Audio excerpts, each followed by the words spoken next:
Mary Barra's EV dreams just crashed. A shocking new EV report just exposed EV unreliability, shocking GM's CEO and leaving the middle class in disbelief. The true reality of EVs is finally out, and it's not looking good. If you were going to buy an EV, this video might save you thousands of dollars. You see, General Motors has been having problems selling EVs, and until now, Mary Barra was hell-bent on forcing EVs on consumers anyway.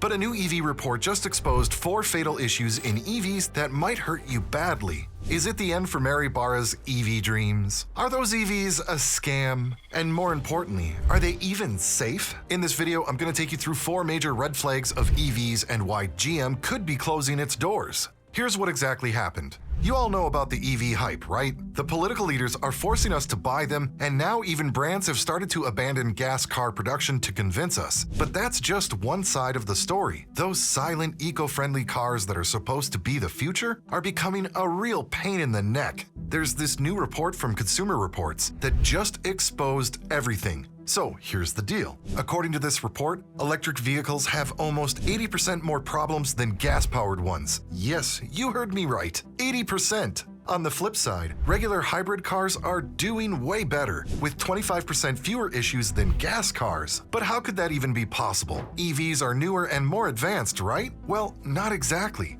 You might never want to buy an EV if I tell you about the 4 deadly flaws this report uncovers. But before I do that, let me explain why this is super bad news for Mary Barra, the CEO of General Motors. GM's EV sales have taken a nosedive. We're talking a drop from 20,670 electric vehicles in the first quarter of 2023 to just 15,652 in the second quarter. That's a whopping 24% plunge.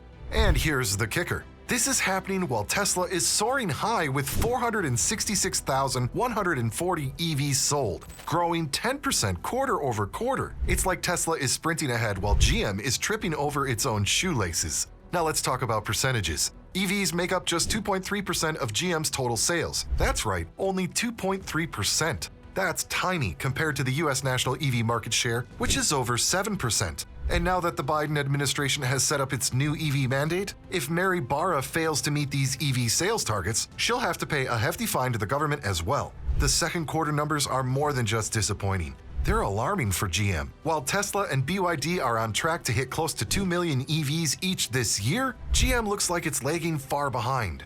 And this is where the real problem lies. Their CEO is hell-bent on not lowering prices. Mary Barra has literally said EVs in the $30,000 to $40,000 price bracket are not profitable. So while other brands are looking to lower prices, she wants to focus more on premium cars and turn GM into a luxury car maker. Now, how redonkulous is that? And now as a result, nobody's buying GM EVs, which has led to a huge production stoppage for them. They are killing production, firing people left and right, and increasing car prices to make up for their losses. And the common man is having to pay the price for poor decisions taken by their CEO.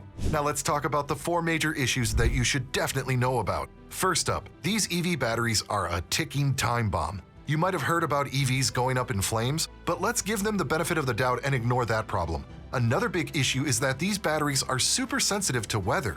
Too hot or too cold, and they start acting up. In extreme cold, for example, you can see your EV's range drop by up to 30%. That's like your car suddenly deciding it can't go as far as promised. Plus, these conditions can damage the battery and shorten its lifespan.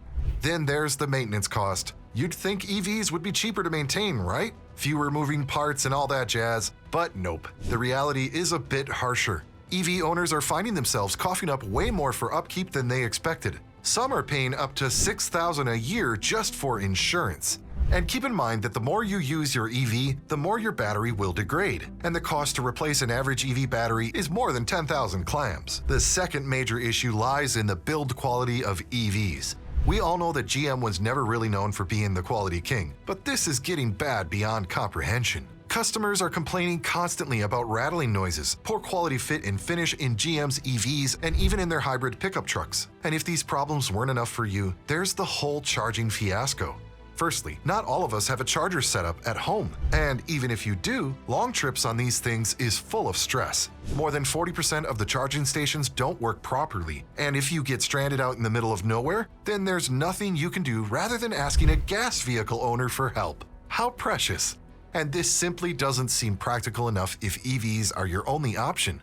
And the last issue is also somewhat connected to this, the range. Unless you spend close to 75 grand on an EV, all the vehicles nowadays come with a poor range of only 300 miles. And that's the advertised range in so-called ideal conditions. If you were to take the same car out in the real world, the range you'd get is about 200 miles at best. But it's not just GM that's doing badly with EVs. Even Volkswagen is cutting back on EV production at its Emden plant in Germany. They're citing, quote, strong customer reluctance, end quote, to buy their EVs. And Toyota, they're barely making a dent in the EV market, with less than 8,000 EVs sold in the first half of 2023. That's far less than 0.5% of their total sales. Here's a stat that puts things into perspective. Tesla is selling 110 electric vehicles for every one EV sold by Toyota and 30 times as many as GM. It's like Tesla is playing in the major leagues while GM and Toyota are still warming the bench in the minors. And let's not forget the bigger picture, the economy. Higher interest rates and general economic worries are affecting big purchases like cars.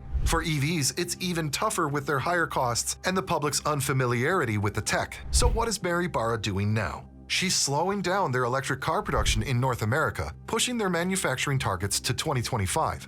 This decision is a major U-turn from their previous plans and saves them $1.5 billion next year. Now, models like the Equinox EV, Silverado EV, and GMC Sierra EV are getting delayed. Adding to the drama, labor strikes are causing chaos at GM. The strikes have cost them $800 million this year. Buyers are becoming more price sensitive, and the allure of new EVs is competing with the practicality of the used EV market. Now, this EV report is here at the worst possible time. There's this whole push for EVs with government tax credits and all. Everyone wants your money selling overpriced EVs with poor range. Whoopee! Automakers are rolling out new models like hotcakes, but turns out adapting to EVs is slower than expected. They're more expensive to maintain than traditional vehicles and need extra stuff like a home electric charging port. It's like buying a high-tech gadget, but then realizing you need all these accessories just to make it work. Jake Fisher from Consumer Reports considers EVs a growing pain. And this report isn't some small-time survey. It's based on a survey with data on over 330,000 EV vehicles. What's interesting is that EV owners are mostly complaining about battery and charging systems. Plus, they have issues with how the car's body panels and interior parts fit together. Even Tesla, the market leader in EVs, is being criticized for its poor build quality and panel gaps. Consumer Reports thinks as manufacturers get better at making EVs, these issues should improve. But here's the catch. These reliability concerns add to the hesitations buyers already have about EVs, like high costs, not enough charging stations, and long charging times. It's like wanting to jump on the EV bandwagon, but finding out it's not as smooth of a ride as you thought. Now, about those plug-in hybrids. Because they combine regular engines with electric drives, there's more that can go wrong. But hey, not all hope is lost. Some PHEVs like the Toyota RAV4 Prime and Kia Sportage are doing pretty well in terms of reliability. Now, if we look at the whole market, compact cars, sport cars, and small pickups are leading in reliability. And guess who's sitting pretty at the top for the most reliable model? Toyota's 4Runner.